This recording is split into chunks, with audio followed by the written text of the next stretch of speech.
nosso Deus, a casa do meu Senhor, aquele que soprou em mim nas minhas narinas, dentro do ventre da minha mãe, me criou e me formou. Com toda imperfeição, ou às vezes até com perfeições, mas Ele me criou e me formou. Cumprimento a todos com a paz do Senhor e já agradeço aqui de coração a todos os meus amigos que estão aqui de outras igrejas, de outras denominações, que junto com a minha amada igreja, oraram, jejuaram, dobraram os joelhos, colocaram o rosto no pó para que a vitória fosse minha. Muito obrigada.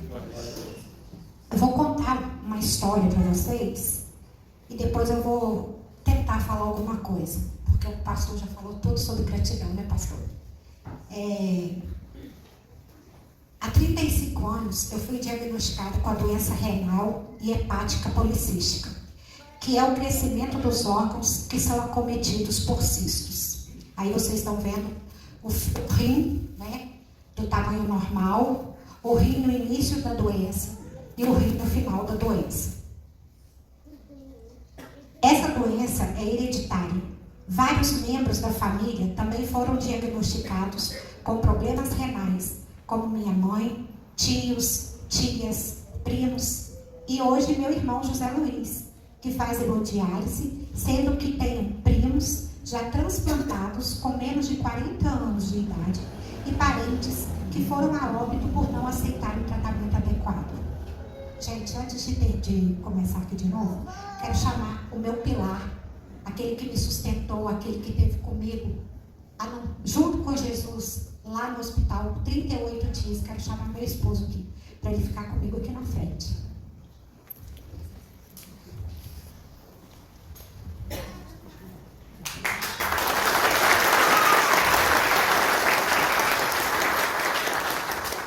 Recentemente, no dia 17 de abril de 2023, eu senti dores fortes na região lombar da coluna. Procurei o pronto-socorro e, não havendo melhora, e vendo que o quadro estava se agravando, resolvemos, com muita insistência da minha sobrinha Carolina, que é médica, a irmos para Vitória. Dei entrada no pronto-socorro às 20 horas do dia 21 de abril. Fizeram exames e foi constatado que era sepse generalizada, comprometendo os rins e o fígado e a corrente sanguínea. O que é isso? Uma infecção que desencadeia uma inflamação por toda a corrente sanguínea, podendo acometer órgãos e levando até a paralisação dos mesmos ou a morte. Como vocês viram, estão vendo a imagem? Hoje, o meu fígado encontra-se mais ou menos igual o rim, que é essa imagem de cá, tá? O meu fígado hoje, ele está mais ou menos assim, porém, com cistos de até 18 centímetros de tamanho. O meu rim está tranquilo, mas o meu fígado é o que foi mais acometido pela doença, pela sepsemia, por essa infecção generalizada que me acometeu no dia 17 e eu não tive sintomas nenhum e não dei importância e fiquei aqui em um. Pode mostrar aquela outra foto, isso. Olha o tamanho que a minha barriga ficou. Isso aí sou eu, já depois da primeira comissão que eu fiz na casa do meu irmão, né? Meu abdômen com 1,35 m de circunferência. Após esse diagnóstico, os médicos me encaminharam para o CTI, mas ainda aguardando vaga. No dia 23 de abril, às 23 horas e 59 minutos, dei entrada no CTI. Exatamente no dia em que eu completaria 51 anos de vida, dia do meu aniversário, dia 24. O meu quadro de saúde era tão grave que os médicos me deram apenas 5 horas de vida. Eu estava muito mal, estava muito inchada, muito amarela, muito debilitada, me sentia fraca e as dores no fígado eram constantes e muito fortes. Quando eu dei entrada na UTI, a médica falou com a minha sobrinha, porque o Zezinho estava lá fora e como ela era médica, ela tinha acesso. ela só falou para minha sobrinha: deixa o seu telefone, porque o estado que ela se encontra é poucas horas de vida. E a minha sobrinha saiu e olhou para o Zezinho e pensou: eu não vou falar nada para o tio, nós vamos embora e vamos dormir, que Deus está no controle. E foi embora, não falou nada com o Zezinho e passou a noite acordada com o telefone ali do lado. E eu também, sem saber nada, muito debilitada, só gemia, só respirava, ai, ai, ai, ai, ai, era só assim. Meus pés ficaram dessa grossura, meu corpo todo ficou inchado. Mas em todo o tempo eu sentia a mão de Deus e o seu cuidado na minha vida. Através dos profissionais que me assistiam, dos médicos, dos enfermeiros, dos psicólogos, dos terapeutas e dos psiquiatras. Por que eu sentia a mão de Deus e o cuidado dele na minha vida? Porque é a minha profissão. E eu prometi para minha mãe e para o meu pai, eu fiz um juramento. Na hora que eu fiz o juramento do técnico de enfermagem, eu jurei para o meu pai e para minha mãe que o dia que eu tratasse mal um paciente no hospital, no meu local de trabalho, ou que eu trabalhasse por dinheiro, eu largaria o meu emprego. Então Deus colocou anjos na minha vida, em todos os momentos. Eu não podia ficar com o celular na UTI, eu fiquei com o celular. Não para entrar na internet, Facebook, WhatsApp, não. Porque eu queria ouvir louvores. Era a única coisa que me tranquilizava naquele momento. Era a única coisa que me trazia paz, eram os louvores. Houve muitos momentos que me senti frustrada, triste, desanimada, mas sempre pedi a Deus que me fortalecesse e que poupasse a minha vida. Como foi difícil esses dias, mas assim, esses dias que a gente se sente fraca, que você olha e não está vendo resultado. Para vocês terem uma ideia, a infecção, quando a gente não tem infecção, o normal é de 5 mil a 10 mil. O meu foi quase 39 mil. E todos os dias era colhido sangue 3 vezes ao dia. E a minha infecção não abaixava. A infecção ela não abaixava. E tinha dia que eu ficava muito para baixo, muito para baixo. Eu chorava muito. Eu ficava pensando nos meus netos, pensando nos meus filhos. E pensava que não era a hora de eu ir. Eu falava para Deus, sabe? Sozinho, Zezinho sentado lá na cadeira, eu falava para Deus: Senhor, prolonga meus dias aqui na terra. Não está na minha hora. Eu tenho muita coisa para fazer, eu estou muito nova. Eu quero viver. Eu preciso viver. E eu chorava, mas nunca, em momento nenhum, eu perdi a minha fé, eu perdi a minha esperança, porque as orações de vocês chegavam até mim. Às vezes, quando eu estava mais para baixo, quando eu estava naquele momento mais angustiante, Deus falava comigo através de um louvor. Eu olhava no relógio, era 3 horas da tarde. Eu olhava no relógio, era 6:30 da manhã. Eram os irmãos que estavam orando por mim.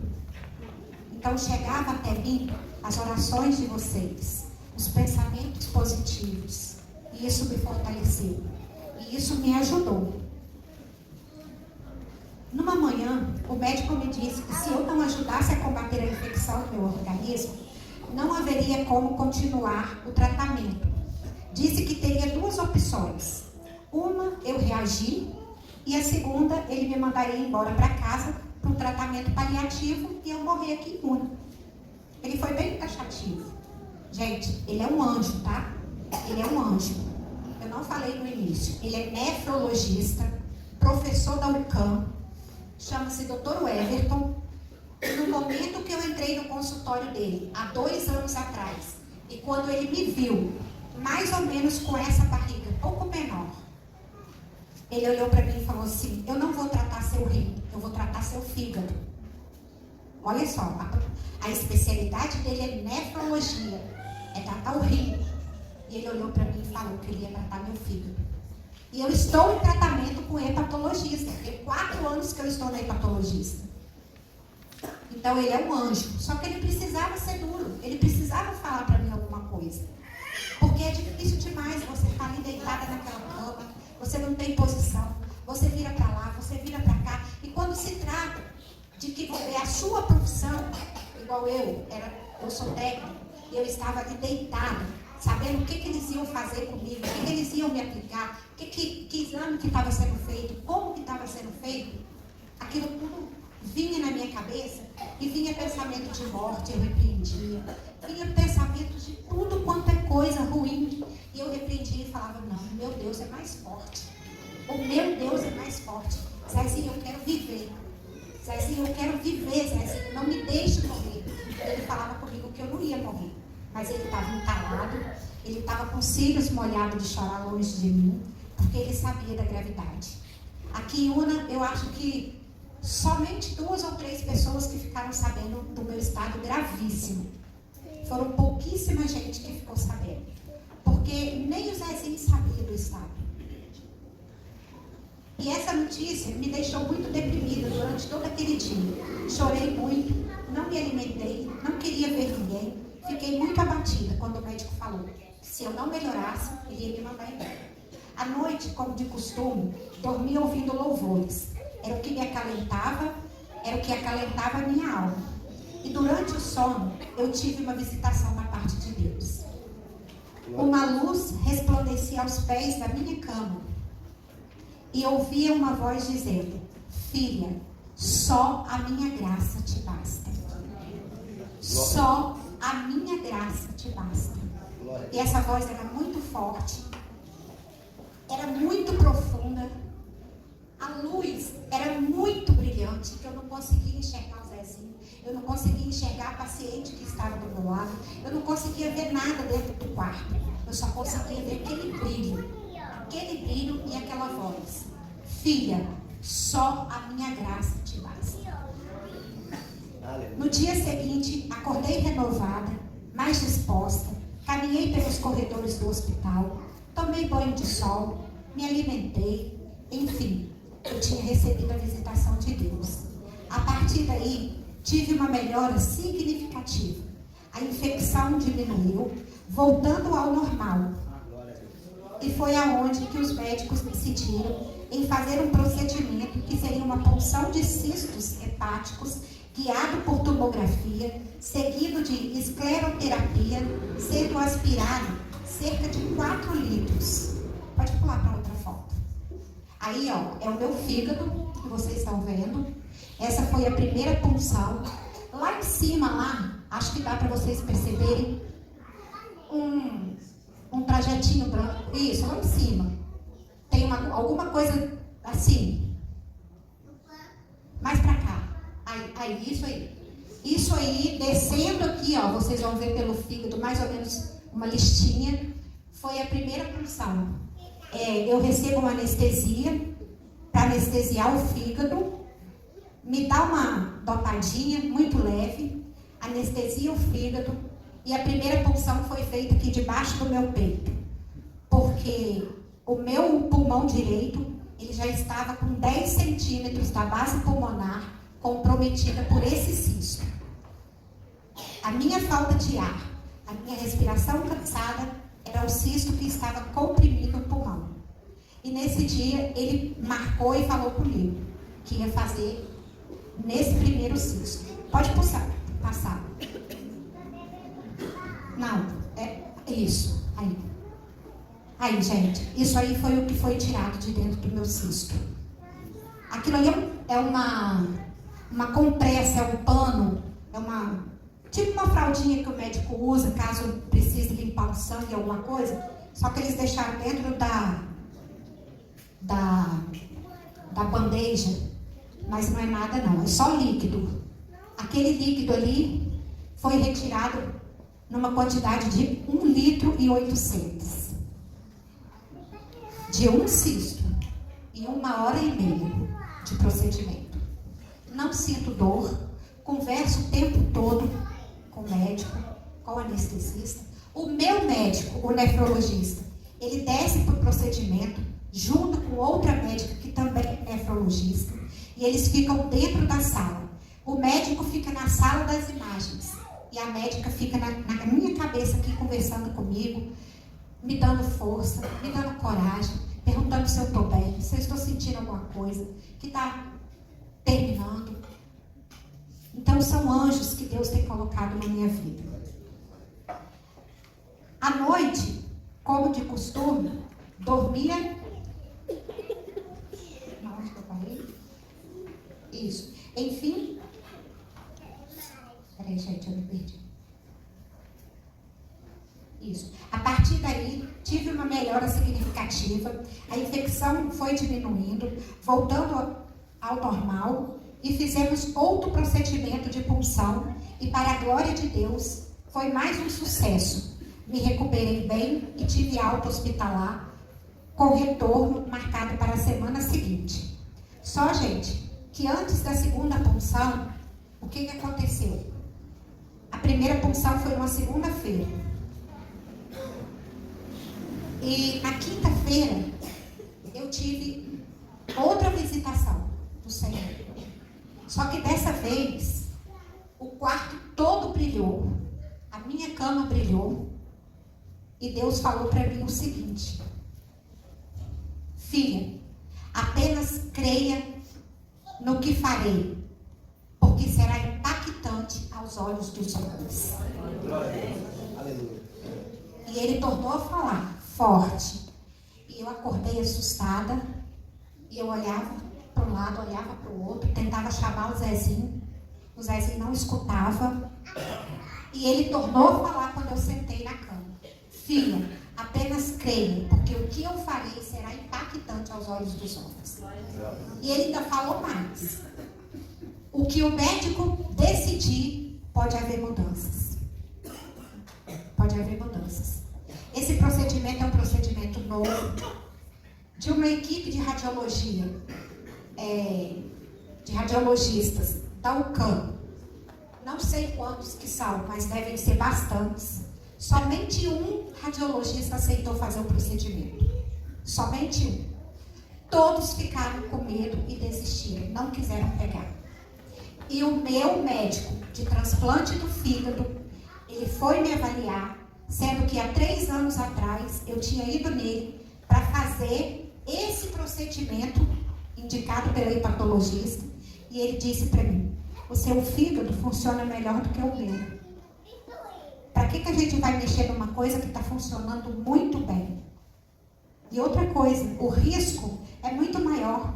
Pode te dar hemorragia interna, pode acontecer isso, pode acontecer aquilo. Ele foi colocando muitos obstáculos. E eu olhei para ele e falei assim: então, doutor, não tem o que fazer. Ele falou: não tem o que fazer. Há 3 anos atrás. E hoje, doutor Carlos André, outro anjo enviado por Deus, aceitou a proposta e está fazendo os procedimentos. Naquela foto lá do fígado, Júlio, que tem 2, isso.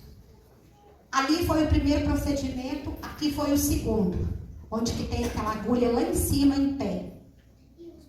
Ela foi guiada por aqui, ó. Ele anestesiou aqui e começou o procedimento aqui. Numa segunda-feira, 9 horas da manhã. E Deus me tocou no primeiro procedimento para eu orar dentro da sala. Eu orava no quarto, todas as noites eu orava com as mulheres que estavam lá, com a senhorinha.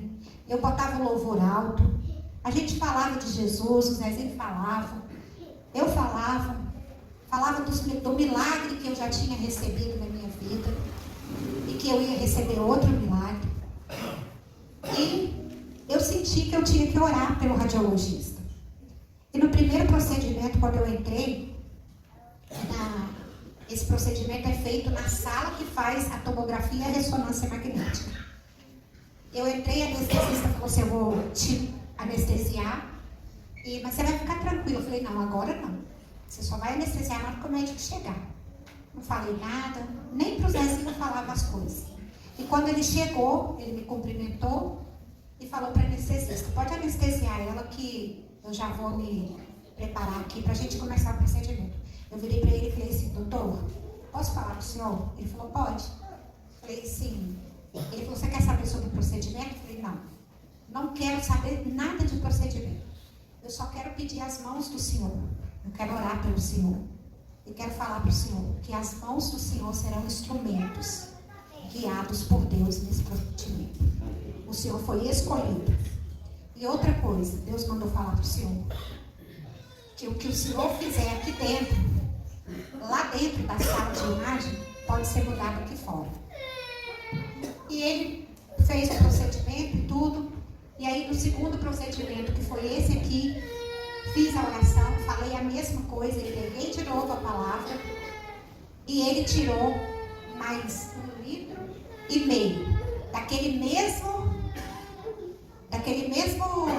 desse mesmo litro aí. Meus cistos estavam infeccionados. A sepsemia fez a infecção bater toda no fígado. Ela atacou o fígado, ela quase parou meus rins, eu quase fui para hemodiálise, mas o fígado sugou mais. E quando ele terminou o procedimento, ele falou assim, pronto.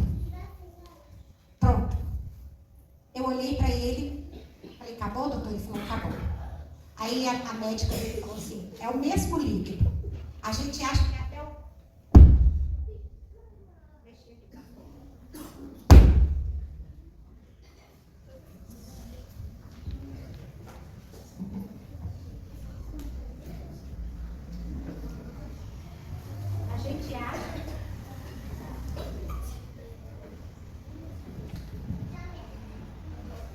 A gente acha que é até o mesmo cisto que foi aspirado semana passada.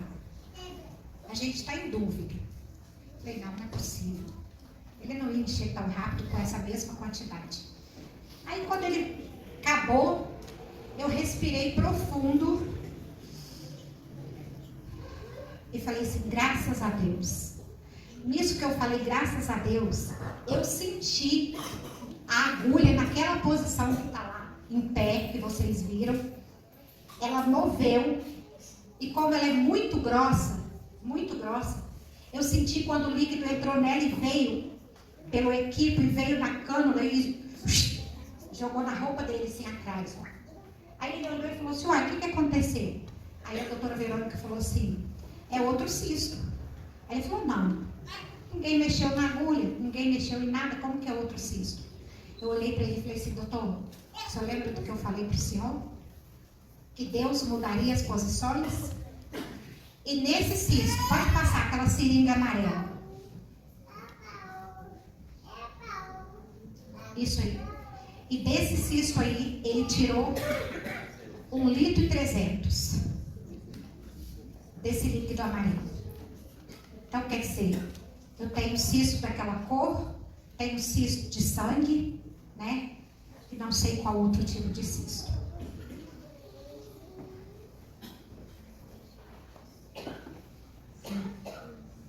E depois desse procedimento de 48 horas, que a gente fica em observação, monitorada, como se eu estivesse no CTI, faço o exame para ver se teve alguma alteração, se eu preciso de tomar sangue, se eu preciso repor albumina, alguma coisa. O resultado veio que estava tudo normal. E na quarta-feira ele entrou na enfermaria, tinha 38 dias que a gente estava lá. Ele entrou e falou assim, vamos embora? Eu falei, vamos. Crendo que eu ia para casa do meu irmão, era o procedimento que estava acontecendo. E ele saiu e voltou e falou assim, a gente vai embora para Iuna, tá? Eu falei, doutor, como assim a gente vai embora para Iuna? Ele falou, agora é só dia 27 de junho, nós vamos dar mais um intervalo. Aí o Zezinho saiu atrás dele, conversando com ele, se não era muito arriscado a gente vir e tal. Ele falou que não era arriscado, que podia vir, só não receber visita com gripe, com suspeita de gripe. E eu fiquei um dia na casa do meu irmão e no outro dia eu vim embora. Quero falar para vocês, meus irmãos, que a gratidão que eu tenho no meu coração por Deus, eu não sei explicar, não tenho palavras para falar para vocês. Porque o primeiro milagre que aconteceu na minha casa foi quando minha filha deu aneurisma aos 5 meses de gestação. E hoje ela está aqui, perfeita, e o meu neto perfeito. Depois, porque para quem tinha 5 horas de vida, né? amarela igual uma laranja, que estava lá em cima no pé da laranja lá. É porque eu não tenho nenhuma foto da UTI. Não deixava tirar. A minha cunhada foi me visitar e ela chegou em casa, o marido dela é pastor, e ela falou com ele: Darcy, vamos dobrar o joelho e vamos botar a cabeça no pó, porque os olhos da Adriana já se encontram com a neve. Quem sabe o que é a neve nos olhos de uma pessoa, sabe que os momentos finais estão chegando. Então, a gratidão minha com Deus é muito grande, muito grande. A minha experiência com Deus é muito grande.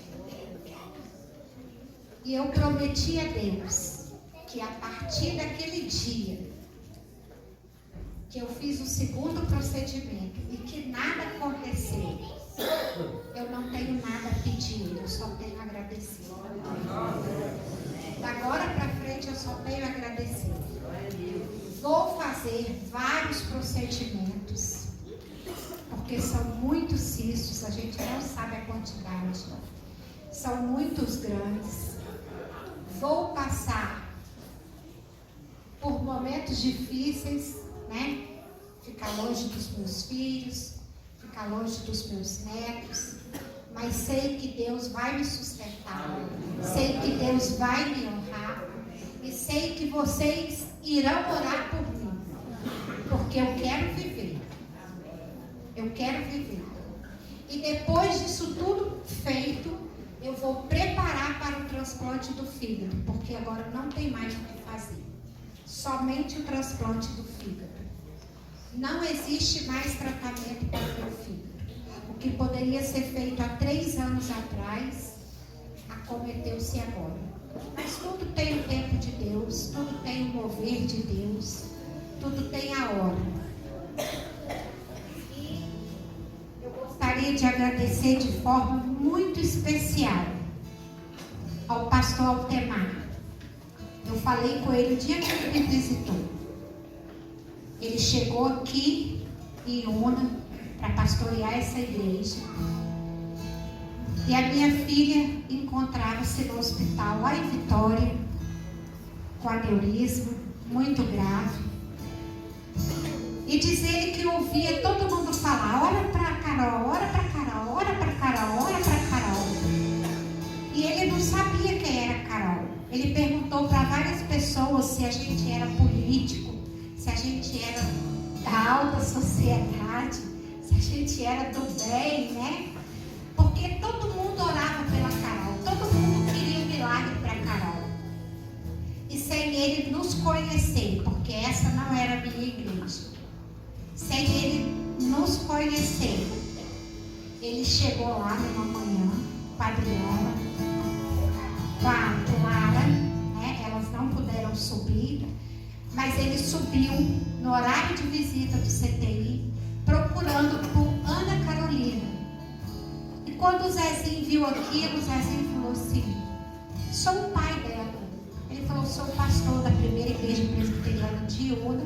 Eu vim fazer uma visita, porque Iuna inteira está orando pela sua filha. Eu vim aqui também orar. Gente, o que eu quero falar para vocês com isso? Que a gente tem que estar na igreja, não pelo homem. A gente tem que estar por Deus. Porque Ele é um servo do Senhor. Ele é ungido do Senhor, mas Ele é humano. Assim como nós. E se você tiver qualquer experiência com Deus, se você não quiser testemunhar, se você não quiser falar, é como o pastor falou. Você ora, pede a bênção. Quando a bênção chega maior do que você pediu, você cala a boca, você não vai na igreja, você não glorifica, você não é grato. Deus está me sustentando aqui, gente. Deus está me sustentando. Glorifica a Deus.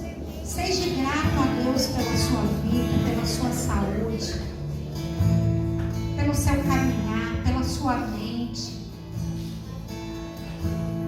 vezes a gente pensa que o coração é a bomba do nosso corpo. Não. Todos os órgãos são importantes. Todos.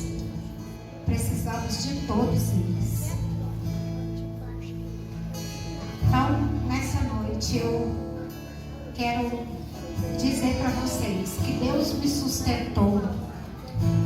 Ele afofou aquele leito para eu dormir 38 noites que não foram brinquedos. Ele preparou anjos. Ele preparou coisas maravilhosas. Coisas maravilhosas. E que hoje eu só venho aqui para agradecer, para exaltar e para dizer que quão grande é o meu Deus, quão maravilhoso é o meu Deus, e que você creia em milagres, porque milagres existem. Milagres não é só na Bíblia, não é só aqui o que o pastor leu hoje, os leprosos que foram curados. Milagres somos nós que buscamos a Deus, que dobramos nossa face no pó, que choramos, que clamamos e pedimos e cremos e temos a certeza de que Ele vai fazer o milagre. Então você creia. Se você não acreditava em milagre, por favor, a partir de hoje você creia. Se você quer um milagre de Deus, busque esse milagre, porque Ele vai te dar, assim como Ele me deu. E que vocês, meus irmãos, sejam abençoados ricamente, com toda sorte de bênçãos. O que vocês desejaram para mim, eu desejo para vocês infinitamente mais, muitas vezes. E que Deus abençoe cada um. Muito obrigada pela presença de vocês. Muito obrigado, pastor, por ter ido me visitar.